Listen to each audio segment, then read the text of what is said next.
Dear friends, I welcome you all to this short reflection, Jesus the Conqueror. Today we shall hear God speaking to us through the story of Jonah. This book exemplifies the miraculous power and supremacy of God over his entire creation. Now, who was Jonah? Jonah was one of the minor prophets commissioned to convey a message from God to the Assyrian capital of Nineveh. The Assyrians were extremely brutal and cruel, even skinning their captives alive. God now instructs Jonah, "Arise, go to Nineveh, that great city, and cry out against it, for their wickedness has come up before me." Now, what did Jonah do? Jonah disobeys God and flees away.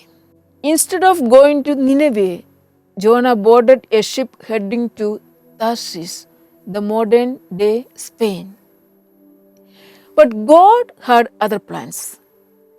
Look at the ways of God. He introduces a storm on his way, and a storm overtakes Jonah.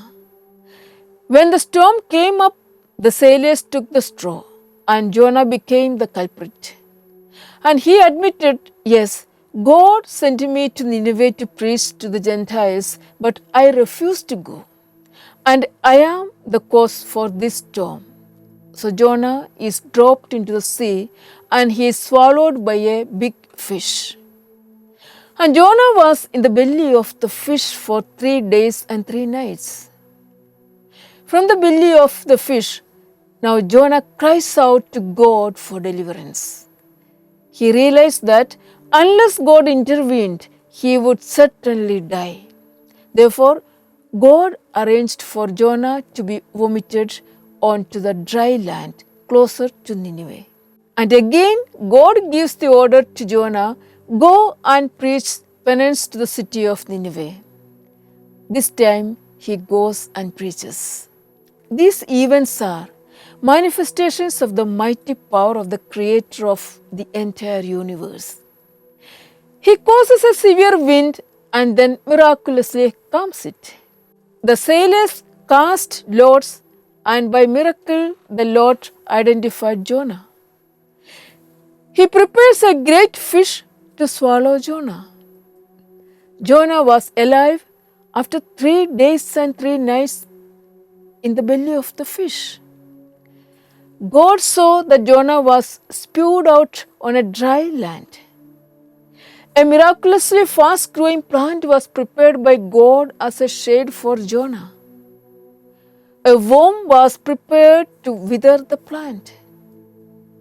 Here, something is to be learned is that the failure of one can be cause of the failure of many. The refusal of one adds to the trouble of many others.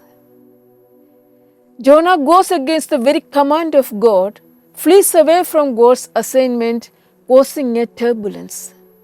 Yes, we are all capable of causing troubles to otherwise peaceful aspects of life by our disobedience, fear, and avoidance.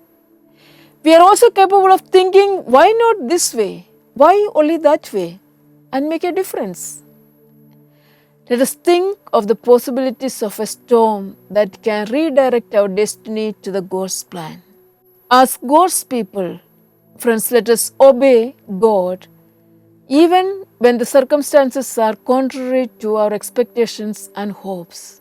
Despite human weaknesses, those whom God selects, He uses them.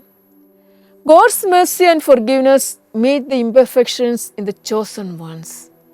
Then, again, Jonah sat outside the city waiting to see if God would change his mind and destroy the city anyway.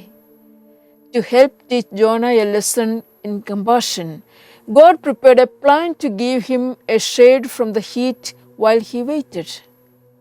When God destroyed the plant the next day, Jonah showed resentment and anger.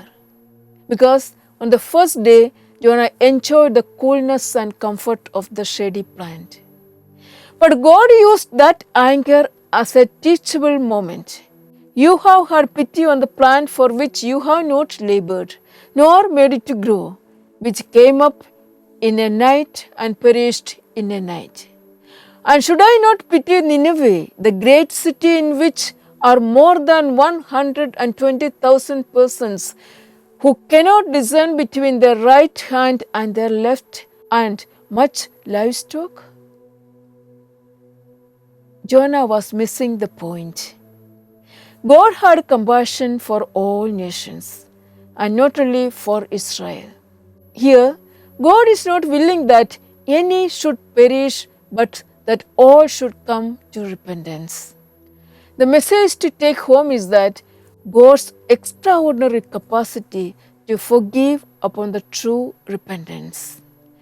Jonah's prayer is a masterpiece of heartfelt emotion and reaching out to God for mercy and forgiveness.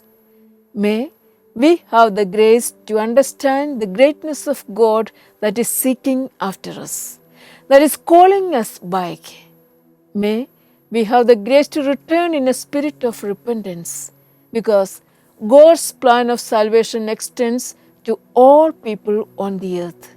And as the Apostle Paul states, God desires all to be saved and to come to the knowledge of the truth.